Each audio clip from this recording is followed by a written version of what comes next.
Electronica 2018, day 3, and I'm here with Geoff Hill from Astute.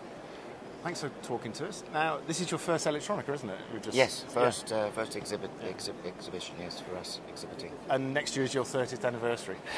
30 years, yeah, founded in 1989. So, just talk me through, the 29 years since you started it. How has the business changed? I mean, we were talking a little while ago, and the core value hasn't changed, has it? No, I mean, what's changed in 30 years is the scalability. Obviously increased, we've become global, many offices. In fact, the reason for exhibiting in Munich this week is because we've opened in Germany 4 months ago. Right. And opened another facility in America, in Austin in Texas. So very much, we've got about 10 overseas offices now, so things are growing. Yeah. But yes, when we set the business up 29 years ago, when I set it up, it was all about, vendor reduction targets for our customers. 29 years later, that's still the drive, but things have changed. The landscape certainly has changed. And there's almost an exponential speeding up and change in everything at the moment, it seems, with the Internet of Things. Everything is becoming more complicated, whether it's the actual product or the actual supply chain and everything that has to be pulled together, being global as well. So I think the need for getting product to market, new product to market, is greater now, whichever market you look at. For us, we serve particularly the defence and aerospace industry and the high reliability industry, and that's changed dramatically. Especially if you look at the UK, where we may not be the cheapest as far as that manufacturing capability, but innovations is the drive. Right. So if we can get something that's technologically superior, and we can get it to market quicker, and that's where we come in. We're the agility, and we add the value. Even when they actually make it into production, then we're offering those efficiencies in whatever guise that vendor reduction, direct line side feed, and doing a lot of the legislation compliance that is unfortunately part of the complexity of the business today. Yeah, that's a challenge that'll never go away, I guess, isn't it? The cost issue, that's always the first thing on people's lips, isn't it? I want this at a lower cost. But that doesn't always come from the upfront cost, is it? Because you can save money by having more efficiency in there the whole way through, like you say, but also knowledge, which it must be integral to what you do. Yeah, absolutely. I mean, obviously, the knowledge comes from experience of the people that I employ. Have been with me for many, many years. A lot of them over 20 years. Right. And you can't replace that knowledge. It takes years and years, because the complexity of our customers has changed dramatically, and their demands are greater. Yeah. So for what we are doing as a business, we're looking very much at where do we add value.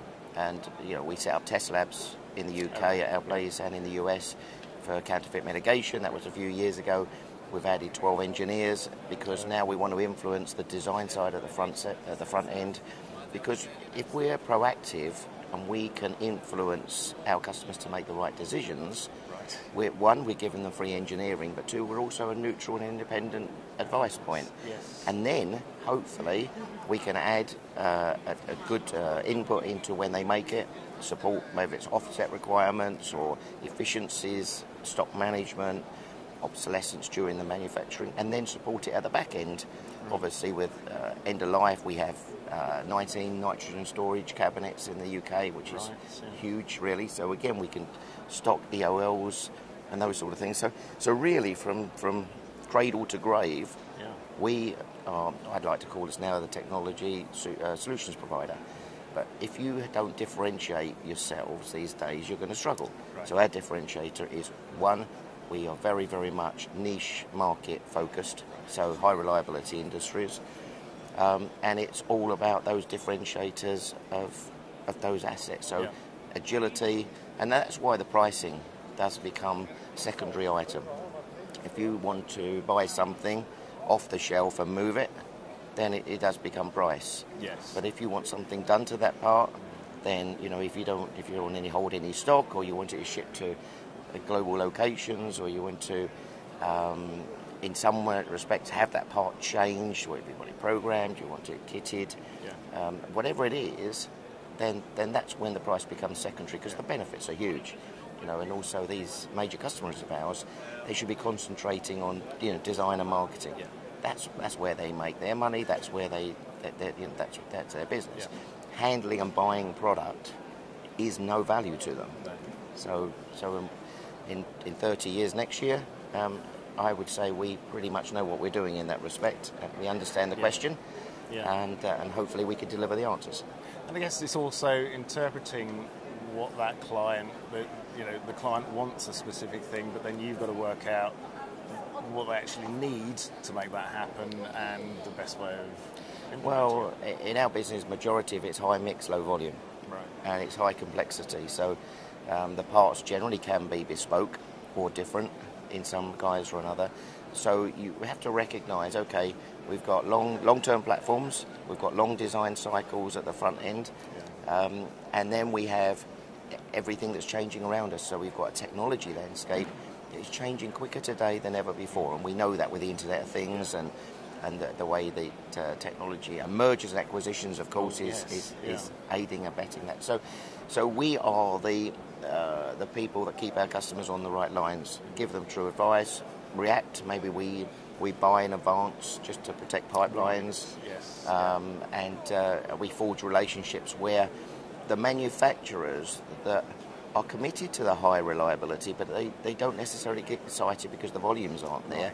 We try to keep them excited, keep them committed, and we then act as the conduit to make sure that support's in place, because it's very important. If you're building 50 off or 100 off, in today's world you look around here, and of course you could be talking hundreds of thousands of items in there. So it is important that they get the focus and support from key partners. Well, in partnership, it's key, isn't it? I mean, I guess you've had long-term partnerships with a lot of Absolutely. your clients, I mean, it's everything I've done in 29 years is customer-led. So every office I opened, whether it be for offset or it was to support an overseas program, was because one of my customers said, "Geoff, I'd like you to do this." Yeah. And there's no better incentive or encouragement than if it's customer-led. Yeah. And in fact, a lot of advice we've just bought our new facility in Stevenage, which is getting on for about 100,000 square foot. And that's where we've got all the labs and the nitrogen and the bonded warehouse capability. But the advice they give us, they come in, they support us. I mean, some of them even lend us extra equipment and things. I mean, they're fantastic. Yeah. So, whatever our success has been in 29 years, it's only because of the fantastic loyalty of our customers. Brilliant. But I mean, it also comes down to knowing the right things to do at the right time, isn't it? It's that organic growth is the best way to grow, isn't it? But you've got to be brave to take those steps, and you've got to be sure that they're the right steps. You've got to be able to react when the customer comes calling.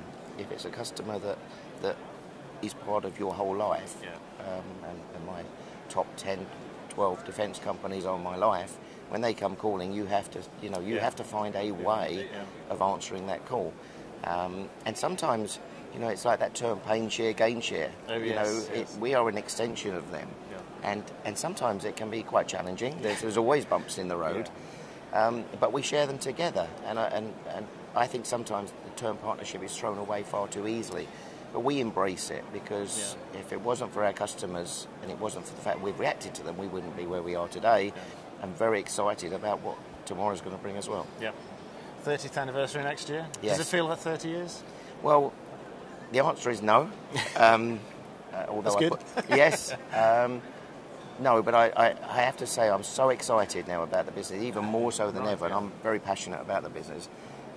God, I wish I was 20 years younger. Really? Yeah. Because, it's everywhere you look, you should be excited. Yeah. Everything you see from a technology standpoint, from the way things are changing and the opportunities, because the global stage is on offer to everybody. And I just think it's a fantastic opportunity. So 20 years younger, I think I'd be... Do it all again? Yeah, but apart from that, no, I'm good. That's a great way to think of it, though, isn't it? If you can feel like that, then it's been worthwhile, isn't it? Oh, absolutely. I've loved every minute of it. Yeah, brilliant. And, as you first said, electronica is a good mix of people you're seeing here, from all over the world. Absolutely. I mean, what it gives us is an idea to meet a lot of our global partners during the 1 week.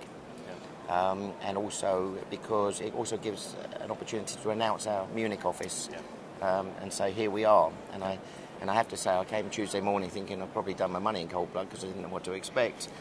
And then, come yesterday afternoon when absolutely the place was rocking, I thought, well, it's a great investment. Exactly, so, but that's what we do. I mean, we try new things, but ultimately we had so many great conversations with a lot of our customers and customers. Our customer base, of course, is vast in as much as it's very small as far as the defence and aerospace and high reliability customers. But imagine how big they are. Yes. With vast amounts of sites globally, and you deal with them in a different way. So getting an audience with them in 1 week has been fantastic. Yeah, that's fantastic. That's great to see people so excited about it. I think you can feel the passion, but also the confidence people have got at the moment, which I think is a good thing, isn't it? Yes, and you can feel there's a buzz here as well this week. I've had many years when the industry's had its ups and downs, but there is a buzz. There's an optimism. There's I suppose, an investment hunger. Right, People are saying, let's do this, let's do that, let's try and find more money to invest in this. So, technology is obviously, that's the output of it, but also the way the language is. People are talking about, well, okay, what more can we do together? And that's a fantastic, that's good, and it's also different to a few years ago when things weren't as optimistic. But no, I mean, I would say the next 5 years should be the best 5 years the business has ever seen, whichever industry anybody supports, because it has tentacles to every industry. Yeah, that's fantastic. Well, best of luck for the next 30 years. Thank you. May not be here talking to you then. I don't know. You never know. You never know. You never know. Yeah. It's an industry where people do, you're in the industry, you're there for life, kind of thing. I think so. Yeah. That's great. Well, thanks for talking. No, thank you. No, thank you. See you next year. Okay, wonderful. Thanks.